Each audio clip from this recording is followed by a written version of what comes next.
Douglas, I'm very disappointed in you. Was that a mix of Richard Nixon and Mufasa? I was doing like the old man from the first RoboCop movie. Oh. After Kenny gets gunned down and he's like, Dick, I'm very disappointed in you. And then he's like, sure, it's just a temporary glitch. As the guy is just ripped to shreds by bullets. Yeah, but it was like, it turned into like Richard Nixon. I'm not sure how or why, it just did. Richard Nixon. Haru! I don't even know what the real Nixon sounded like. I just know the cartoon impersonations. Right? The only source material I have for Richard Nixon is Futurama. That's my main one too. Shows how cultured we are. There you go. Yeah, that's very cultured actually. Well, Predacon Paul. Mm-hmm. Actually, what was the question again?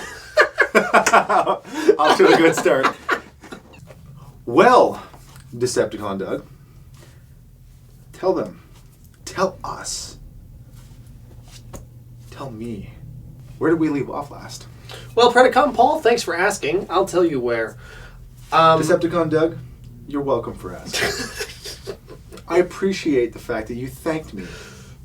So you're welcome, Decepticon Doug. Predacon Paul, thank you for your gratitude toward my asking you. It was a pleasure. It was an honor. I'm just glad to be here. You know what, Decepticon Doug? Me too. I'm really happy. I'm like purposefully like jumping in and wasting my future time. This is when I used to only say rah, rah, rah, rah. But then I learned how to speak in Russian. No. In a Russian accent. Oh. He can't speak Russian. Oh, no, he can't speak Russian. No. So he just has the accent? Yeah, that's all. Okay. What would an optimal rat trap look like? And how much cheese would it take to feed him? A lot. Yeah, I think so. That's neither here nor there. Mm-hmm. It's slightly there, Mm-hmm. but a lot less here. And Yeah. here's where we need to be. Yeah, so let's get there. Let's get here. Oh, here, I mean. Yeah, that's what I meant. Yeah. I think they know what we meant. Let me reword that. I didn't like that. He's going to reword that. Please, Decepticon Doug. Reword it. Thank you. Since you have validated my need to reword it, I'll take this opportunity to do what I said.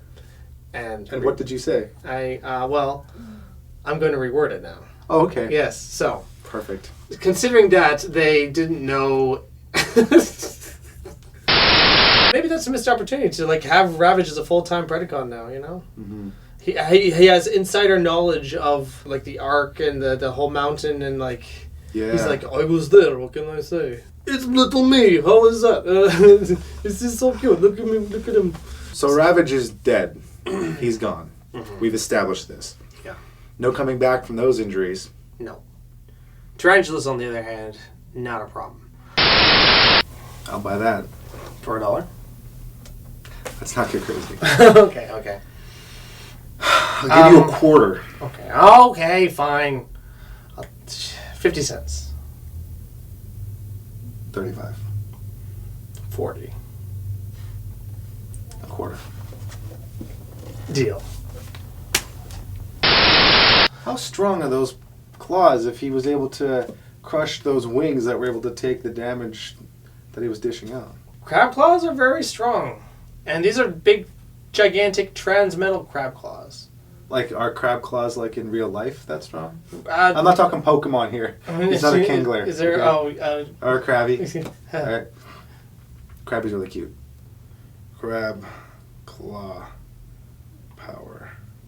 Larger crabs can exert a force of up to 3,300 newtons per claw. I don't exactly know what that means. Well, it's the 1 newton is how much force it would take to accelerate 1 kilogram of mass at the rate of 1 meter per second squared. I mean, of course. Of course. To place it in context, a human bites at around 754 newtons, a wolf can bite 1,267 newtons, and a black bear at 1,747. This means that the claw of the crab is just under twice as powerful as the bite of a black bear. Holy cow. So... You'd lose a finger. For sure. So, yeah. Deb's charge getting out of that. That was apparently quite a situation he was in. There you go. Today we learned something, everybody. I knew crabs were strong, but I didn't know how strong they were. That was the greatest, running joke in... Yeah, we're on... What? It really is great, though. Yeah. Wow, what have you been cooking? Ah! What? That's like comedy gold right It there. really is, though. The Beautiful. idea of having that big, like 747 as like an on tracks, on wheels, like Mad Max style vehicle, I thought was brilliant. The Megabyte truck? No, there was the Megabyte truck, which I thought was really cool, and then there was the English ones, the binomes. Yeah. I think we bought it.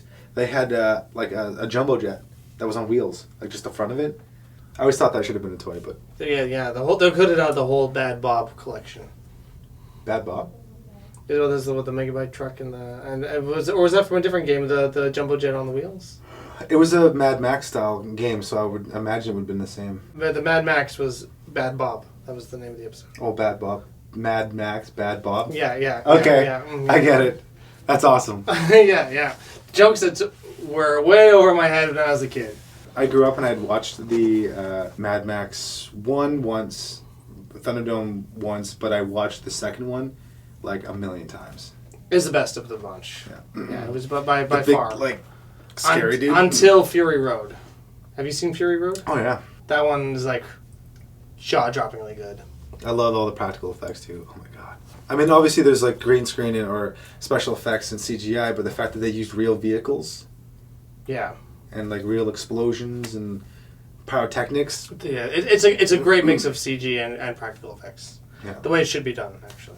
But that is neither here nor there. Well, it's there, but to be fair, Mm-hmm. not here as much. That's true. So if we scale it back a little bit, we can bring it here, and then we can continue. Sound good? We're there. Are we here? We're there. There's where we need to be, right? Yeah, let's get there. Cool. Where are we? Deep metal sounds like the name of a rock album. It's a little on the nose. During the conversation between Optimus and Depth Charge outside of the base, I find it really interesting that Silverbolt didn't chime in because, you know, him having come from a place of a much darker nature, like being a Predacon once, he might help empathize with Depth Charge's position here. Yeah. Especially with Black Arachnia there. So she could hear about how bad Silverbolt used to be. Yeah, he was a bad boy. She would be like, "Oh, it'd probably scare her straight to hear who Silverbolt used to be." She'd be maximizing all over the place. Yeah. I know that it's a joke and it's almost like a wall break joke, but it doesn't seem entirely out of place because it's Rat Trap. It works. Yeah, it actually works. Like if it was like Cheetor or Rhinox or even Silverbolt, it just wouldn't work at all. But you kind of feel like that little thing on Rat Trap's chest could play music, and that's something that Rat Trap would have ready to go. He's like, if this works out, you're going to press this button. If this doesn't work out... He doesn't push a button. It just starts to go. It's true. So maybe he's winding it up Yo, too. maybe it's not Rat Trap's music. It's Black Arachnia. Black Arachnia's. That's why she wanted to go. She's like, he's going to hear my playlist. Because when he cranks it powers up the lights, right? So it powers up the radio. She couldn't get her iPod out of there. And she couldn't get it out in time, and then she couldn't like switch out the songs, but she's like, I want them to think that I'm like I listen to like gothic music. But yeah, death metal or something. Yeah, like just because she's bad girl Predacon, you know. But deep down, we know she's a Maximal. Deep down inside. I got scared watching it. I'm glad they cut that part up because I probably would have thrown up all over the place. Yeah. Oh, you were that kind of scared kid. You're just sitting there going. You want to know how scared I was when I was a kid? Tell me. Ernest scared the shit out of me when I was a kid. Me too, actually. And I was probably in the prime age to be scared by that silly movie. There was some episodes of Are You Afraid of the Dark that scared me. Mm-hmm. And like one episode, like for some reason the potato under the sink of Goosebumps. So Megatron sitting at his base, he's using one of his remaining cyber bees to watch. Could you imagine if he actually went into like Rhinox's old quarters, like, he must have something in here somewhere. Cyber bee. You called Scorponok Rhinox? Did I call him it again? It never ends! Rat Trap, elderly Rat Trap is just going to be a bartender. He's like, hey, man, you should have seen the things I had to go through. Let me tell you a little story. In this one time. So there was this Decepticon, and he came in here with his little ship, and he... Get this! It's Starscream! Let me tell you about him. Is it, you know, like when technical problems start to happen on Voyager, and then they're just like... They're like, beam them up. Oh, we can't get through the interference. It's like somebody. Yeah. It's like, can you do anything? You just need to find reasons for the simple solutions to not work, so you can have a plot. Actually, a buddy of mine and I had a nice long conversation about the reset button in Voyager being the biggest hindrance to the show. If Voyager, you've seen the whole series, right? Not in entirety. Have you seen the episodes Year of Hell, where Voyager's battling the Kremen? And they got the time ship, that ginormous... No. Okay. Well, in those 2 episodes, Voyager is, I think, for like about 300 days under constant attack by people who have torpedoes that phase in and out of our temporal signature, so they can go right through shields and impact hull. So Voyager literally has holes in her for a year.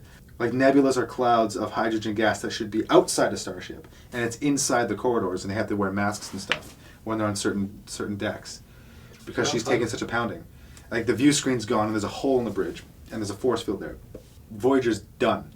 If Voyager took damage and then continued to take damage, and then they were constantly running out of supplies, and they could only fix things or repair them so much, to the point where once the transporters are down, the transporters are down. Then that would have made more sense. Well, it's like all of a sudden the beam them up is no longer a viable solution ever. You no longer need, there's interference because of the proximity of the pulsar. Like, shut the hell up. The transporters are down because you took a torpedo to the injection manifolds or whatever. Yeah, so what you're saying is it would have been kind of cool as the series went along that Voyager was just in rougher and rougher shape. And just kept getting worse and worse. And you could see patch jobs on the hull where she was barely being held together. You know, that would have actually been pretty cool. That would have added like a real edge to the show. Mm-hmm. They can't go to space dock and fix themselves. Mm-hmm. They don't have that option. They have to just keep going forward. What started this little tangent? Just talking about flimsy explanations for why you need to make plot things happen. They're like, they're going to go with the coasters. Wow. Wow. Wow. As if she can hear me. So let us know. We love to chat with you. And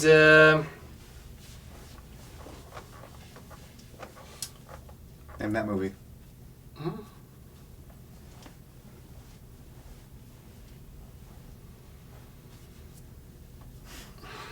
I don't quite know. But do you have like an inkling? A little, but I'm not sure.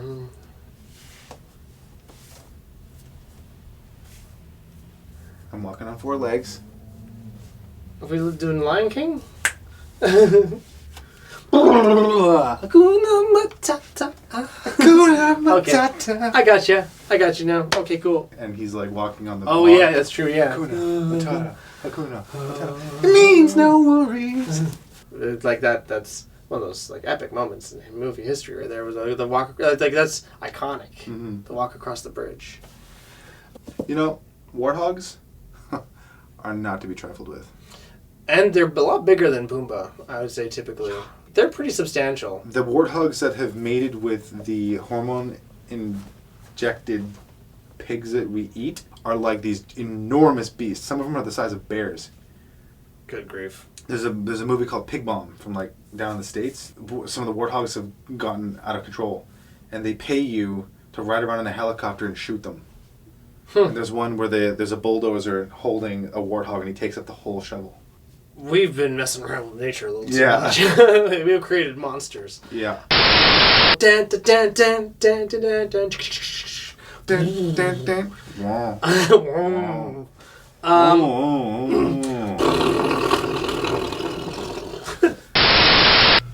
Today's episode is called Feral Scream.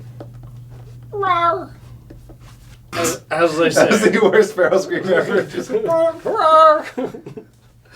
also, like the accent is lending itself to the title "Feral Scream." I don't know.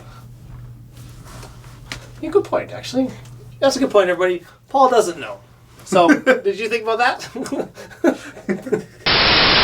Why not? Well, Let's just mix up all the literary references. Shakespeare did write Frankenstein's monster. Right. And West Side Story. That's and right. Chocolat. Romeo and Juliet. Mm-hmm. My balls just vibrated. That's a good one too. That's my favorite of his. Actually, Mm-hmm. It was My Balls Just Vibrated. That's Well, it's because he wrote it because he was sitting on a cell phone at the time. Right? yes, an age-old story. Yeah, They killed all those Jawas. they killed the Jawas, then they went back home, and then they killed. How did they kill them? Did they light them on fire? Did they use a flamethrower? Or did they just blast them until they were roasted? I never got that part. I think they blasted them. They're dead, and then they torched them because they looked like seriously burnt corpses. Why?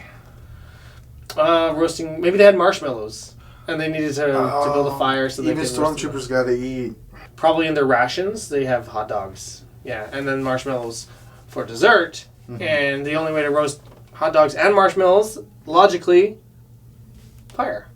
Yeah, of course. Mm-hmm. And there's no trees around. Yep. Just sand. Sand doesn't burn. So they're gonna be It like, burns when it's hot outside. it but- just burns your feet. Yeah.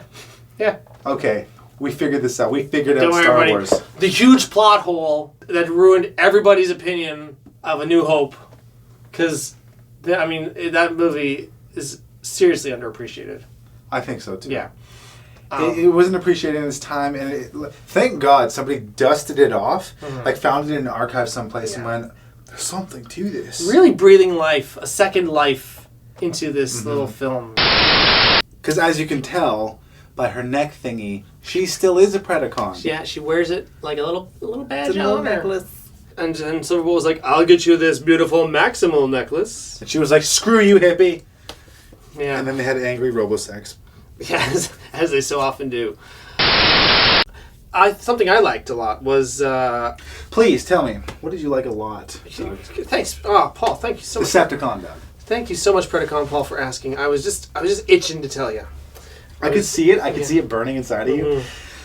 And I was like, if I don't ask him, Then I'll never. he's gonna explode. I can't say it unless you ask. Like a vampire, you have to invite me. Invite them in. Yeah. So. I invite you to answer this question, Doug. Thanks. Sorry. What did you call me? Oh, I'm sorry, Decepticon Doug. Oh my God. Yes. I was like, who the hell is he talking about? Who you been seeing behind my back? Have you been seeing another Doug? Who is this Doug you speak of? Like Doug Funny from the Nickelodeon show. How about those friggin' Russians out there with all their Russians? Yeah, and that pop star who goes. That is a form of very sophisticated communication. Yeah, it's actually pretty cool sounding too. Yeah. It's kind of it's a little goofy sounding. You know exactly what I'm talking I about. know exactly what you're talking about. I get the talent, and I'm and I respect it because I don't want Putin to kill me, but but it's not my thing. You know what I mean? But I like the faces he makes as he's doing it. He's like totally into it. yeah. I'm just like this. I'm just like yeah, get some. Still not my thing, but hey, good for you. Yeah, well, It's obviously working. Yeah, no, he's doing great. He doesn't need your support. No. He's doing fine. I'm not that important in the grand scheme of things. Apparently, Predacon Paul isn't that big yet. No, not yet. But just wait. Together, we will topple Mr. Tongue Rolling, our Yeah, I can't remember what his name was. Russian guy. I did know at one point. We could Google it, but I don't want to. It's too much work right now.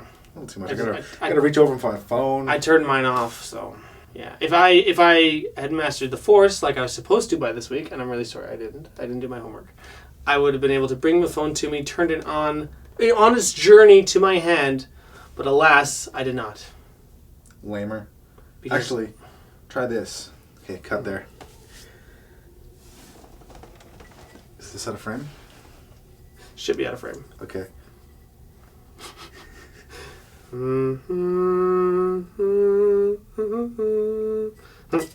Oh!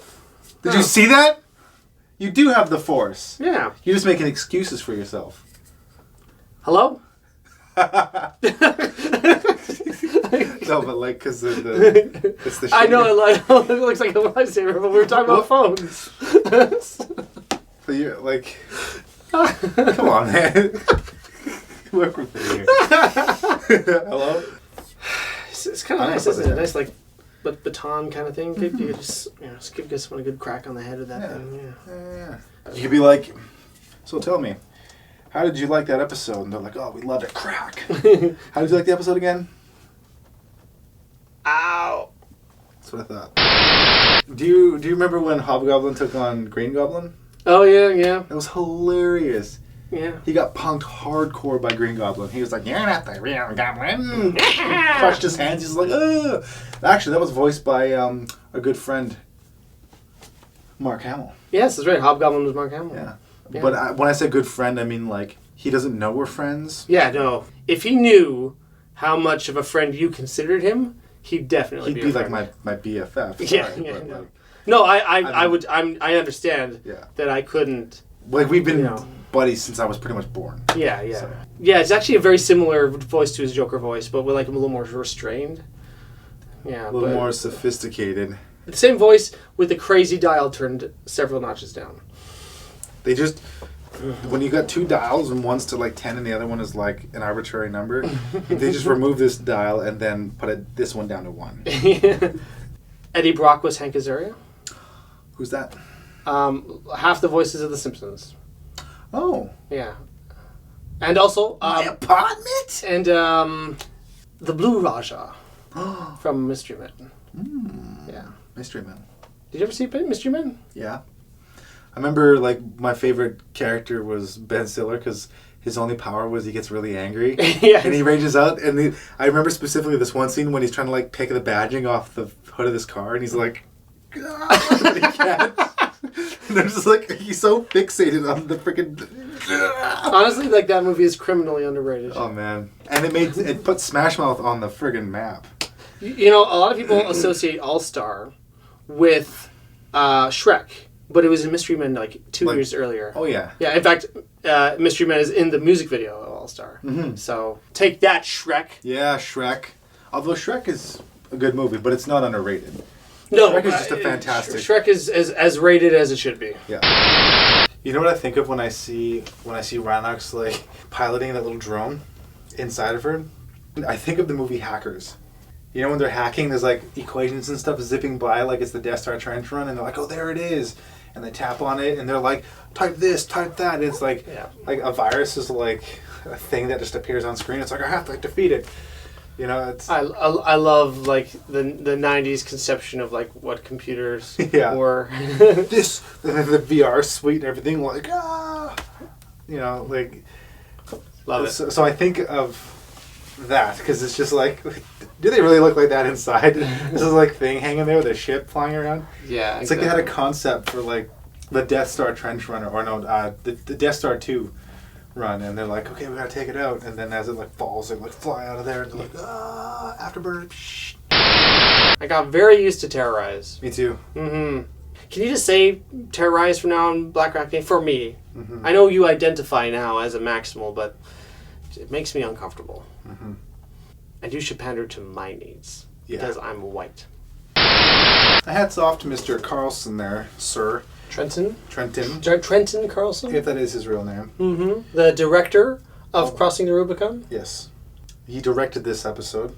That's why he's the director of it, because he directed it. That's why they call him that. Yeah. Okay, I just thought it was like an honorary title or something. Nope. It's the real deal. You learn something new every day. Mm. Well, my hat's off to you. That's why I'm not wearing a hat. Quick to Miss Prime Strike? Quick to Miss Prime? Strike? Yeah. So Quick to Miss Prime Strike and Mega Breath. Mega Bite. No, sorry. Yes. Yeah, actually, I think it's the first time I've done that. You guys get paid? I actually really loved that movie. It's like, a good movie. It's so it's so bad, but it's really great. Kylie Minogue in that movie just... Man, I gotta say... She still blows my mind. No, I can't get her out of my head. Dude, you're just on fire today. If any of my Beast Wars toys broke, they were like my prized possessions as a kid. Yeah, my heart goes out to you. Especially like one that those weren't cheap, the really big ones. Oh my God, they weren't. I think it was like, what, 60 or 70 at the time when we bought them? Could have been, yeah. Somewhere around there. But I just remember being so careful with transforming him because I knew from trial and error, from especially my Rampage, a wrong move could lead to breakage. You know how like a lot of the transformations on a lot of the toys are more straightforward, but the bigger you go, the smaller the pieces that move, and the more articulate it is, and the more careful you have to be. The arm can go this way and turn, but you got to make sure you turn it first before moving it this way, otherwise you break the hinge, right? So you got to be careful. And with that toy, I took extreme care. I made sure I was careful. And this f***er broke it. Yeah, I'm still mad. Then hey, again, if you're watching this show, even though we know you're not, but hey, we don't appreciate your lack of care. Yeah, Mr. I am totally alive right now. Yeah, definitely alive. You know, I haven't caught up with him before, and if he actually turns out that he's dead, I am not going to shed a tear at all. I thought you said it was. I imagine that sentence finishing off very differently.